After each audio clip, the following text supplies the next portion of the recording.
Support comes from Mosby Building Arts, on a mission to create remodeling experiences worthy of 5-star online reviews. See the difference at callmosby.com. This is St. Louis on the Air from St. Louis Public Radio. I'm Elaine Cha.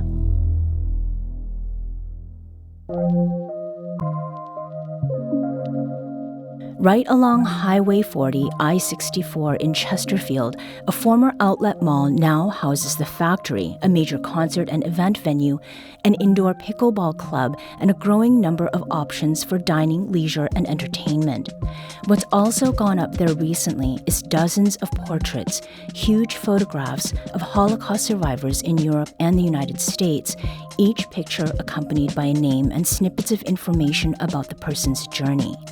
This traveling art exhibition is called Lest We Forget. It is showing now through May 3rd at the District of St. Louis, and Luigi Toscano, an Italian-German photographer and UNESCO Artist for Peace, is its creator. He joins us now to talk about it. Luigi, welcome to St. Louis on the Air. Thank you for having me. I'd like to begin with the current installation I just described. Now, first of all, exhibiting this work in an outdoor shopping and entertainment area, why is this happening? How did it come about? 10 years ago when I decided to bring this project in the public space, so it was necessary to thinking about where are good places, and good places are where many people are, and that could be malls, parks, or for example, I showed this exhibition a couple of years ago in Washington on the both side on the reflecting pool during the cherry blossom, and you can imagine they came thousands of people there, and not for me, but for the cherry blossom. And then they see the picture, and that was a good trick, to introduce my work and to present my work there, Yeah. So incidental in a way. Yeah, and that is what is necessary. I would like to bring my art to the people. The people have enough to come, not to come in a museum or in a gallery. And I think that works, Mm-hmm. Now, the portraits themselves have been described as larger than life, and each one is in full color and more than 7 feet tall and over 3.5 feet wide. And there are about 60 of these canvases in this particular installation. Luigi, how did you choose which ones to show here?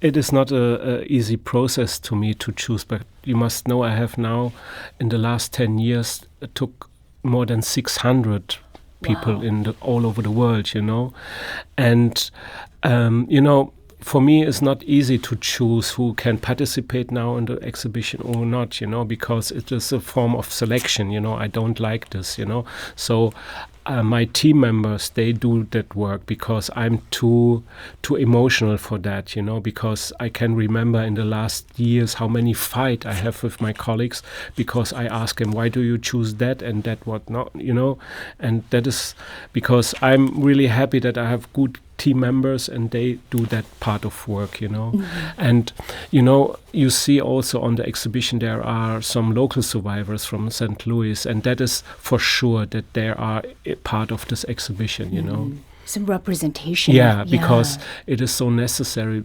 to see that the people from here can see that also survivors here in St. Louis living with us, Mm-hmm.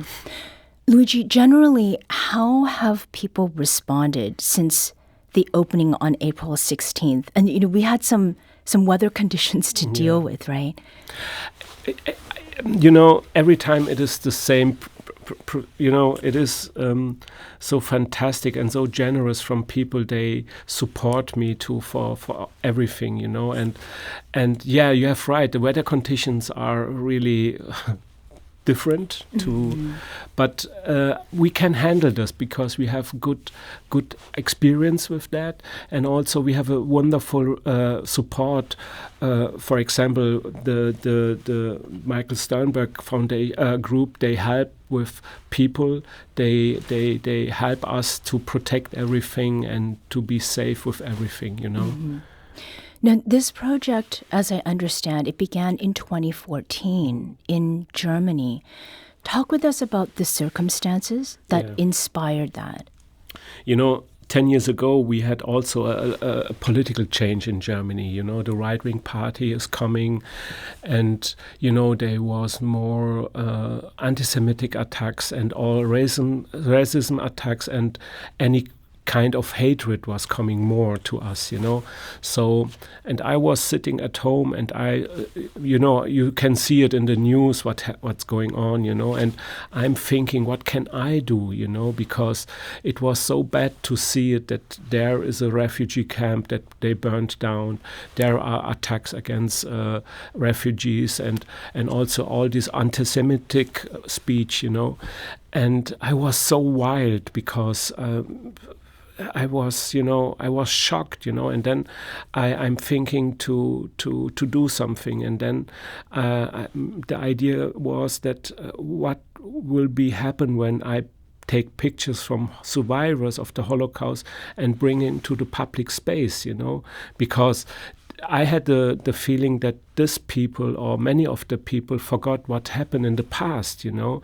So, and you must know that it was not easy. I written down my concept and everything, and I go, you know, to knocking on doors, and they catch me away. There will nothing to do with that, because they say, hey, Luigi would like to invest in the future, not in the past, you know.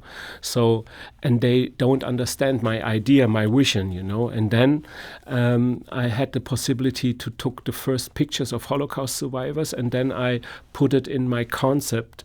And I create a visual, you know, and I started again to send it to everywhere, you know. And you must know that the United States Holocaust Museum in Washington was one of the first institutions who opened the doors for me, you know. And then they invite me to come to Washington to take pictures from Holocaust survivors in Washington. And from that time, the project began to walk, you know. And I told you that we run behind the project, you know, because nobody would like to support us, or they don't understand my vision, you know. And after when I was in Washington, we run behind the project, because you can imagine that many institutions from all over the world asking me to participate on this project, you know. And so I began my adventure in the world, you know. Yeah. You began showing the work that is in Lest We Forget very specifically with schools in Germany. Why did you feel that was necessary? You know, you must know, I don't know the exact number here in America, but in Germany, 60% of the younger generation, they don't nothing about the Holocaust, you know, nothing, zero, really zero, you know. And you must know that in the beginning of my project, one of the survivors came to me and told me, Luigi, I would like to share some words with you. Please share that also with the people in the world. If we forget the past, we are doomed to repeat it, you know. And you know what's going on in the world, especially also here in America or in Germany, you know. And, you know, and that is what I try to do with this project also on schoolyards, because you must know we're coming not as a teacher to the young students and with the finger in the sky to say you must learn this or you must, but the thing is that the students can decide to work with this exhibition. I do this now for the last 3 years in Germany on schoolyards, and it is so beautiful to see how they start to work with this project, you know. Do you have any examples? For example, they create theater pieces, you know. Theater. Or music, or they create journalism pieces, you know. They starting to asking, you know, and that is the very, very important of the project. If young people or adult people start to asking, so a process it's coming, you know. They ask where they come from, what means concentration camp, why Jews. Or you must know, I had in my project not only the Jewish victims, I have other victims of the Holocaust. For example, Sinti and Romas, the forced labor, the politicals, the gay people, or the people with disability, you know, and you know, and why the Nazis do that, you know. They choose people who have another skin color, they have another religion, they have, you know. And what happened now in the world right now, you know? I had an opportunity to visit the exhibition on Saturday morning, and I spent about an hour with the portraits. I admit I got cold, so I could have stayed a little bit longer, but I was chilly. But there were two of the portraits that really stood out to me. One of them is of Anastasia Tserkenova. Chernakova. Yeah. And this is a woman who was born in 1924. She wears a maroon floral scarf that's tied over her head and under her chin, and a white collared blouse.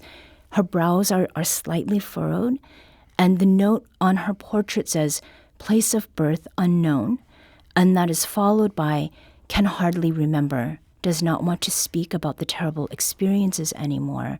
And this is, I think, someone you met in Kiev in December of 2015. Yeah. The other is a portrait of a man with gray eyes. He's in a sport coat or a sweater, a blue and white checked collared shirt underneath. And the placard with this portrait simply reads in all lowercase letters, "Anonymous." And I found myself standing in front of these two canvases much longer than the others. Have you observed that, you know, with other people with these particular photos, or are there some portraits that really seem to capture visitors' attention? Yeah, there is a lot. You must know that sometimes when I open an exhibition, and sometimes I go in secret to together with the visitors. They don't know me because I'm not a superstar, you know. So I'm with them, and I do as a visitor, you know, and it is so fascinating to see what the people are feeling, you know, and again, in this moment, they start to asking, you know, questions, you know, and the reaction sometimes is really emotional, because they start sometimes crying, or they ask why, you know, why that happened, you know, why it is possible, because, you know, you must know that when I was visiting Auschwitz, I remember that I was standing on, you know, there was a whole mountain of Kinderschuhs, you know, and I cannot believe that children was burned in the oven, you know.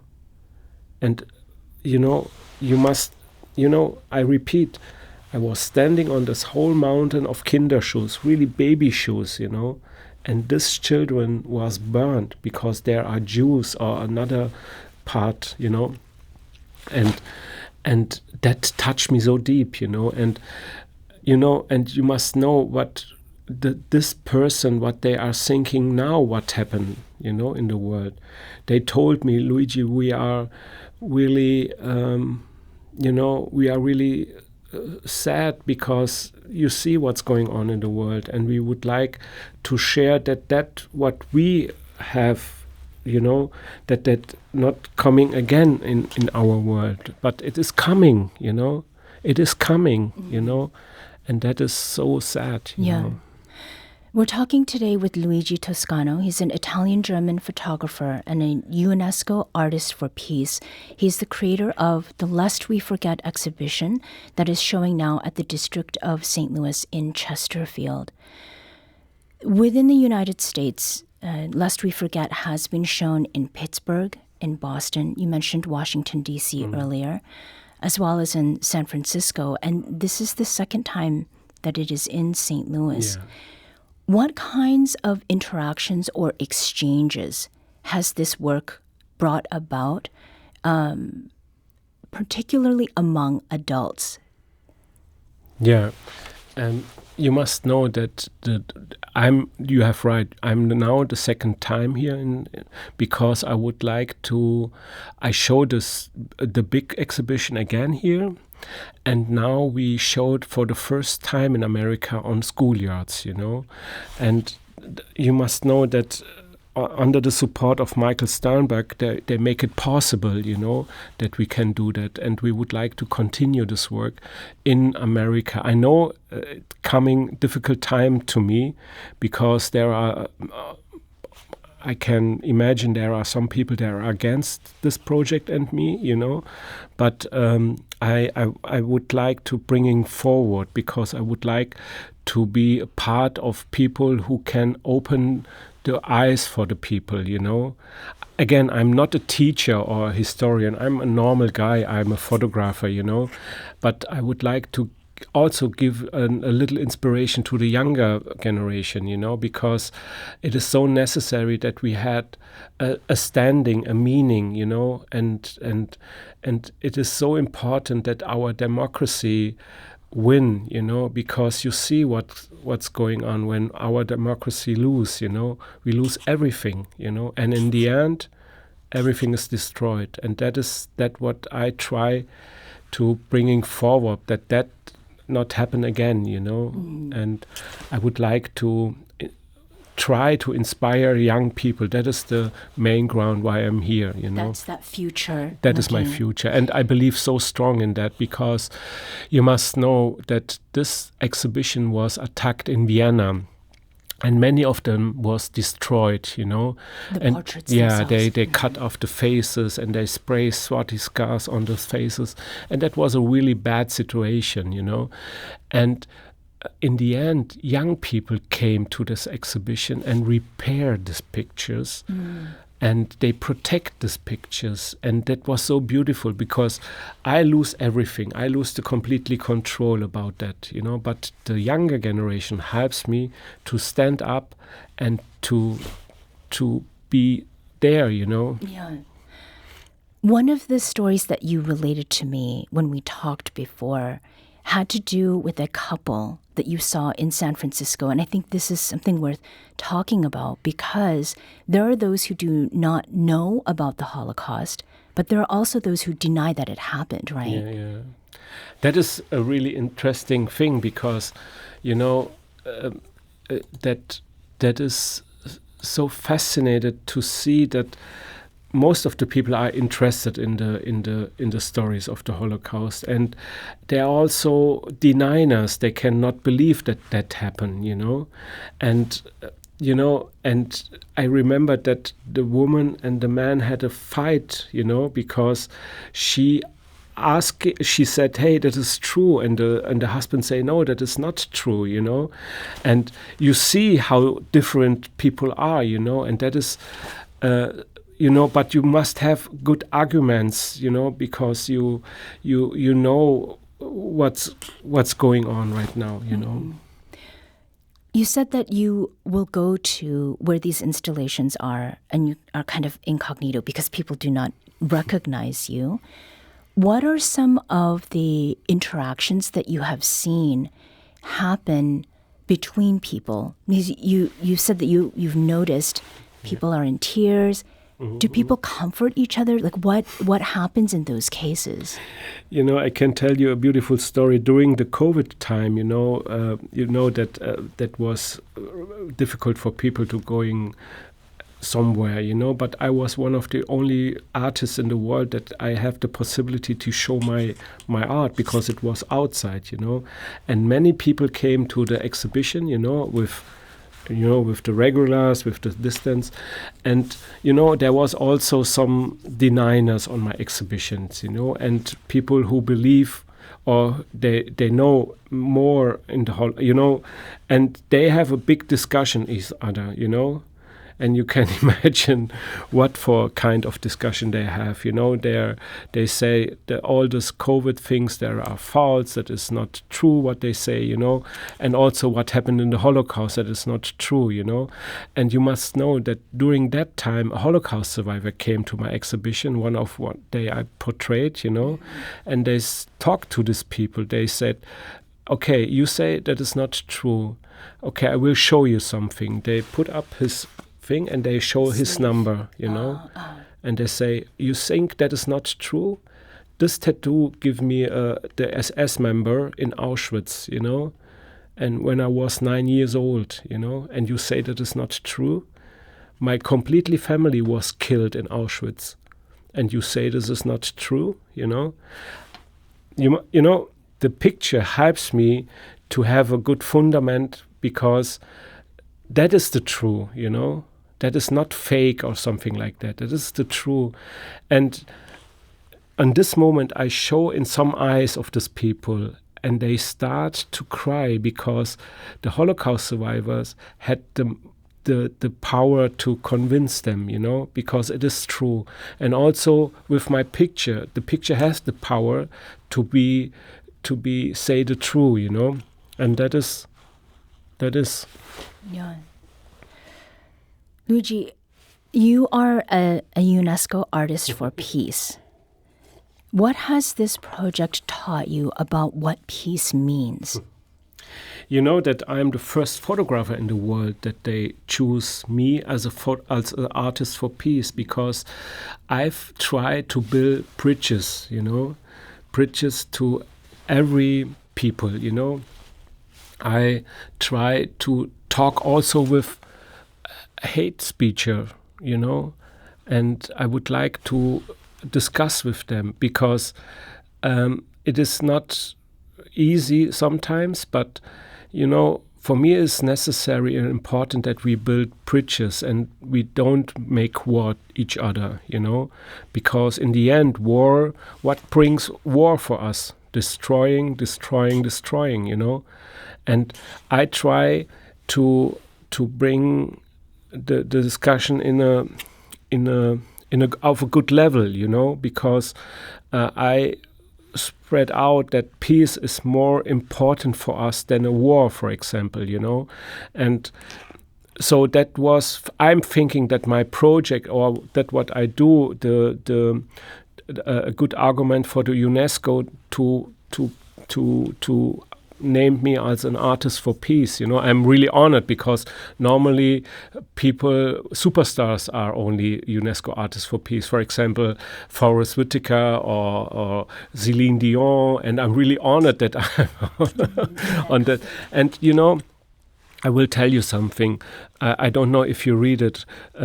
4 years ago, I received the highest medal of honor in Germany, you know, and 2 or 3 years later, I give them back the medal, because that was the first time that a political man, the new Chancellor, Friedrich Merz, worked together with the right-wing party, you know, and together with the Holocaust survivors, we give back our medal. Because for me and the Holocaust survivor was more important to stay against anti-Semitism and racism and no collaboration with right-wing parties. So that was the ground that we give back our medal, you know, because that was a unique thing in Germany, that a Christian democracy political worked together with the right-wing party, you know, because that is in our history in Germany are really deep founded, that we are responsible for the Second World War, you know. And it is not okay when the new chancellor worked together with a right-wing party, you know, because that is unacceptable for me, you know. So, and that is our decision, because it was so necessary. And so I lose my medal. Well, a loss in one way, but a victory perhaps in many others. You say it because what is more important when I work together with young students, you know, and I would like to transfer to the young students that is good to have a standing in the life and not medals or something like that, you know. I mean, medals is good for the ego and so on and so on, you know. You can go on streets, you can say, hey, I'm great guy and so on and so on. But what is more important, that you have a meaning, that you believe in your democracy, or that you collect only medals in your life, you know? And you have to choose it, you know? Right. And that is important, you know, for me also, because you must know I have 2 wonderful, beautiful daughters, you know? And I will not that in the future they ask me, Father, what you do against this, you know?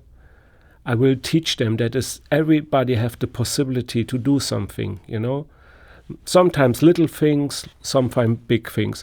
I think I am crazy enough to do big things, because it is my passion, and I believe in my art, And I'm also surprised that many people, you must know that we have now over 3 million visitors during the last 3 years, And I cannot tell you how many I shake hands with presidents, but it is not necessary. For me, it's important to shake hands with normal people, to explain them again and again, I'm not, and that is what they push me forward every time when I stand up in the morning. Okay, you have to work, Luigi, today. Time to go. Well, Luigi, thank you so much for joining us today. Thank Luigi you. Toscano is a UNESCO Artist for Peace and the photographer and creator of Lest We Forget, a traveling public art project. Lest We Forget is on display through May 3rd at the District of St. Louis in Chesterfield. For hours and information about the installation and various related events, visit conversationbuildscharacter.org. This is St. Louis on the Air on St. Louis Public Radio.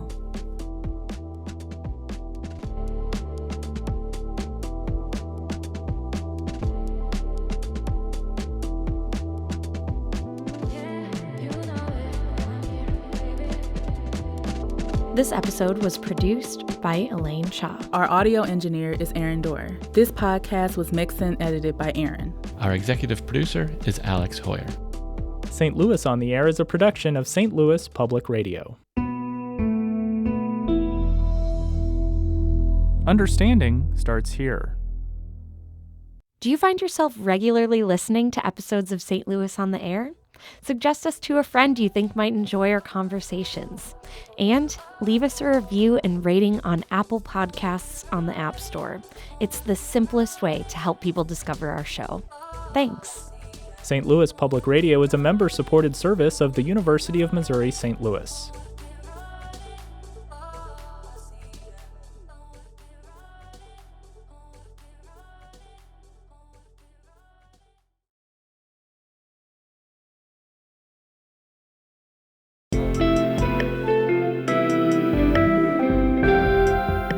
The Gateway brings you the day's news each weekday from around the St. Louis region and the state capitals in Jefferson City. Our schools are accredited.